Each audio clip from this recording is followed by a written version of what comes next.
बुला के देख ले, झारखंड की धरती पर हेमंता बिस्व शर्मा वजनदार हैं कि हेमंत सोरेन वजनदार है। मेरा ये अहंकार नहीं है, ये आत्मविश्वास है अपने नेता के प्रति। बीते लगभग एक महीने से त्योहारों का मौसम था। इसी बीच 11 नवंबर को घाटशिला में उपचुनाव की घोषणा भी हुई, बिहार के दूसरे चरण के चुनाव के साथ।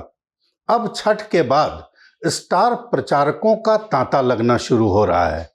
बीजेपी ने कई स्टार प्रचारकों को हाल के दिनों में बुलाने के लिए अपने केंद्रीय नेतृत्व को लिखा है, जिसमें कई पूर्व मुख्यमंत्री रहेंगे, कई केंद्रीय मंत्री रहेंगे और जो झारखंड में प्रचारक हैं, स्टार प्रचारक की पदवी जिन्हें दी गई होगी, वो लोग रहेंगे।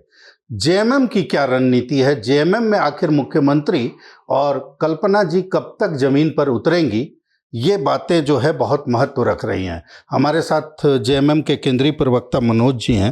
अब तो छठवट खत्म हो गया, तो स्टार प्रचारकों की भूमिका किसी भी चुनाव में होती है। लोग सुनते हैं, लोग उनकी बातों को देखते हैं। बीजेपी ने तो बड़ा विस्तृत योजना बनाई है। आप योजना तो बनाती है विस्तृत भारतीय जनता पार्टी, इसमें कोई दो मत नहीं है। पिछले चुनाव में, आम चुनाव में भी बहुत विस्तृत योजना इन लोगों का था और कैसे कैसे स्टार प्रचारक आए थे पूरे देश से, कोई गुजरात से, कोई आसाम से, कोई मध्य प्रदेश से। नतीजा क्या हुआ? योजना तो बनाना सबका अधिकार है, राजनीतिक दल है तो योजना बनाएंगे ही, लेकिन जनता उन्हें कितना सलाखों पर बिठाती है।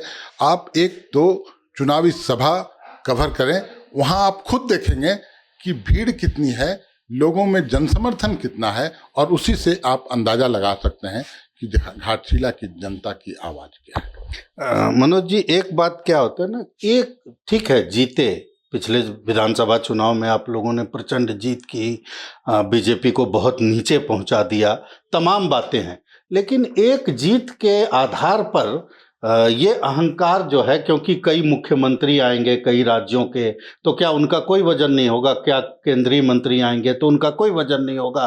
अकेला वजन क्या आप ही के नेता का रहेगा? बुला के देख ले, झारखंड की धरती पर हेमंता बिस्व शर्मा वजनदार हैं कि हेमंत सोरेन वजनदार है। कल्पना सोरेन वजनदार हैं कि कोई दिल्ली से आई हुई स्टार प्रचारिका वो होंगी। ये तो जनता को तय करना है। और मैंने बोला, अभी 1 साल भी नहीं हुए हैं चुनाव को, और झारखंड की आबोहवा, झारखंड की जो मानसिकता है, आप उससे भली भांति परिचित हैं। आप खुद आकलन करिए।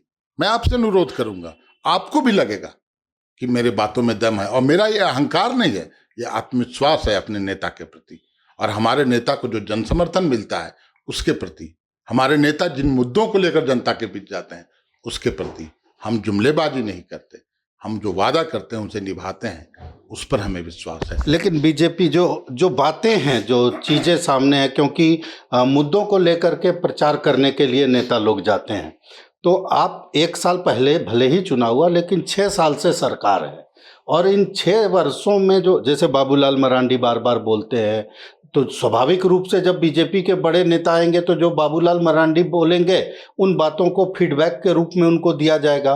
लूट की बात बार बार आती है, भ्रष्टाचार की बात बार बार आती है। पिछले जो कार्यकाल के दौरान मुख्यमंत्री के जो सचिव हुआ करते थे वो जेल जाते हैं, आईएएस जेल जाते हैं। तो ये सब बातें लेकर के वो लोग जनता के बीच जाएंगे और इसी के आधार पर उनको भरोसा है, जिसको कि आप कह रहे हैं कि बहुत कुछ हुआ, हिमंता बड़ा कि हेमंत बड़ा। देखिए, आप बोलने के लिए स्वतंत्र हैं, जो विरोधी हमारे हैं बोलें, लेकिन कुछ सबूत, कुछ साक्ष्य भी तो रखेंगे और जनता के बीच उस मुद्दे को लेकर जाएंगे। जनता क्या तय करती है ये महत्वपूर्ण है।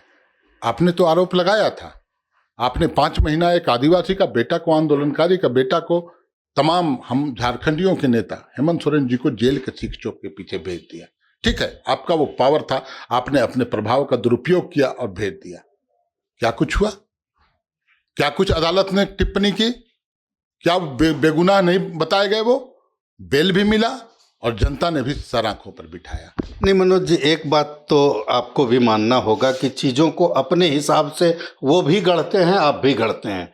अब मुख्यमंत्री के सचिव को एसीबी जांच कर रही है, आप ही की एजेंसी जांच कर रही है, आपसे मेरा मतलब सरकार की एजेंसी जांच कर रही है। अब आपको बोलने के लिए ये कि उनके ऊपर आरोप कौन लगा रहा है? आप ही की एजेंसी आरोप लगा रही है क्या? बहुत अच्छी बात कहा आपने। एक संवेदनशील मुख्यमंत्री, एक संवेदनशील सरकार का ये प्रमाण क्या काफी नहीं है कि हम अपने करीबी भी जो लोग होंगे वो भी अगर कुछ अवैध धंधे करेंगे, नियम कानून को ताक पर रखेंगे, भ्रष्टाचार करेंगे, उसे भी ये सरकार नहीं बख्शेगी। चाहे वो हम मेरे साथ बगल में बैठ के ही करे। बगल में बैठ के करे, कार्रवाई हो गई ना। एसीबी ने तो कानून के तहत कार्रवाई किया, लगातार कार्रवाई चल रही है, रोज पूछताछ हो रही है। कौन नहीं तो बीजेपी के लोग यही बोल रहे हैं कि बगल में बैठ करके पहले तो गुनाह किए और अब गुनाह की जांच उन्हीं की एजेंसी करके बता रही है कि आप अब निकलने वाले नहीं हैं, बार बार बेल रद्द हो रहा है।